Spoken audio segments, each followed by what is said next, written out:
YSR Congress party అధినేత జగన్మోహన్ రెడ్డి తనకు ప్రతిపక్ష హోదా ఇవ్వాలి అని చెప్పి కోరుతున్న విషయం అందరికీ తెలిసిందే.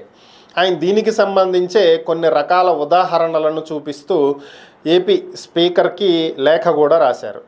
ఇదిగో ఇది ఉదాహరణ పలానా చోట్ల పలానా టైంలో పలానా విధంగా ఇచ్చారు. 10% సీట్లు రావాలనేటువంటి నిబంధన రాజ్యాంగంలోనే లేదు, ఎక్కడా లేదు. కాబట్టి నాకు ప్రతిపక్ష హోదా ఇవ్వండి అని చెప్పి ఆయన అడగటం జరిగింది.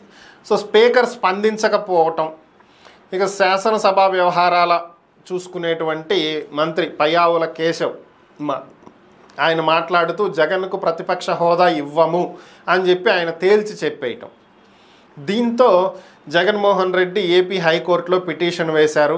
తనకు ప్రతిపక్ష హోదా ఇవ్వాలని స్పీకర్కు లేఖ రాసినప్పటికీ కూడా ఆయన స్పందించలేదని, దీని మీద కోర్టు విచారణ జరిపి తనకు ప్రతిపక్ష హోదా ఇవ్వమని చెప్పి స్పీకర్ని ఆదేశించాలని చెప్పి ఆయన పిటిషన్ వేశారు. అది అలా వాయిదా పడుతూ వచ్చింది. ఈరోజు ఆ కేసు విచారణకు వచ్చినటువంటి నేపథ్యంలో జగన్ తరపున వాదనలు వినిపించినటువంటి న్యాయవాదులు కక్ష సాధింపు చర్యల్లో భాగంగానే రాజకీయపరమైనటువంటి అంశాలతోటే జగన్కు ప్రతిపక్ష హోదా ఇవ్వట్లేదు, 10% సీట్లు ఉంటేనే ప్రతిపక్ష హోదా ఇవ్వాలి అనేటువంటి నిబంధన ఎక్కడా కూడా లేదు అని చెప్పి ఆయన కోర్టు దృష్టికి తీసుకువెళ్ళటం జరిగింది. ప్రభుత్వం తరపున వాదనలు వినిపించినటువంటి న్యాయవాదులు మాత్రం ఎక్కడా కక్ష సాధింపు చర్యలకు వెళ్ళట్లేదని, జగన్కు ప్రతిపక్ష హోదా ఇవ్వాలా వద్దా అనేది స్పీకర్ నిర్ణయం అని, అయితే ఆయనకు 10% సీట్లు రానటువంటి నేపథ్యంలో ప్రతిపక్ష హోదా ఇవ్వాల్సినటువంటి అవసరం లేదని, నిబంధనల ప్రకారమే స్పీకర్ వ్యవహరిస్తున్నారని చెప్పి ఆయన వాదించారు. సో ఓవరాల్గా వాదనలు విన్నటువంటి న్యాయమూర్తి గారు మీరు ప్రతిపక్ష హోదా ఇవ్వమని అడుగుతూ స్పీకర్కి రిప్రజెంటేషన్ ఇచ్చారా అని చెప్పి ఆయన అడగటం జరిగింది. దీంతో జూన్ 24వ తేదీనే మేము రిప్రజెంటేషన్ ఇవ్వటం జరిగింది, ప్రతిపక్ష నాయకుడిగా ఇవ్వమని చెప్పి మేము రిప్రజెంటేషన్ ఇచ్చాము, కానీ దానికి ఆయన స్పందించలేదు అని చెప్పి కోర్టు దృష్టికి తీసుకువెళ్ళినటువంటి నేపథ్యంలో స్పీకర్ కార్యదర్శికి అలాగే అసెంబ్లీ సెక్రటరీకి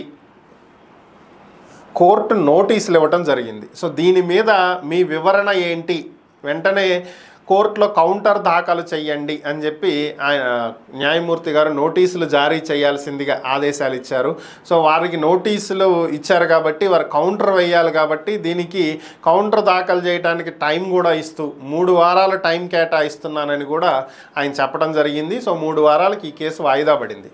జగన్మోహన్ రెడ్డికి ఆయన కోరుకున్నట్లుగా ప్రతిపక్ష హోదా ఇవ్వాలి అని కోర్టు స్పీకర్ని ఆదేశిస్తుందా, మరి స్పీకర్ కార్యాలయం కోర్టుకి ఏం నివేదికలు పంపిస్తుంది, ఏం చెప్తుంది, దీంట్లో కోర్టు నిర్ణయం ఏ విధంగా ఉండబోతుంది అనేదే ఇక్కడ తేలాల్సినటువంటి అంశాలు. ఒకటేంటంటే కొన్ని విషయాల్లో కోర్టులు కూడా కలగజేసుకోవు, ముఖ్యంగా అసెంబ్లీకి సంబంధించినటువంటి అంశాల్లో. ఎందుకని అంటే స్పీకర్కి విచక్షణాధికారం అనేది ఒకటి ప్రత్యేకంగా రాజ్యాంగం కల్పించినటువంటి హక్కు. దాని ప్రకారం స్పీకర్ కొన్ని నిర్ణయాలను తీసుకోవచ్చు. అవి చట్టబద్ధమైనటువంటి నిర్ణయాలు అయితే వాటిని చెయ్యొద్దు అని కోర్టు కూడా చెప్పదు, ఆ రైట్ లేదు. కాబట్టి ఇక్కడ స్పీకర్ తీసుకున్నటువంటి నిర్ణయం చట్టానికి అనుగుణంగా ఉంటే కోర్టులు కూడా కలుగజేసుకోవు. మరి ఓవరాల్గా ఏం జరుగుతుందనేది చూడాలి.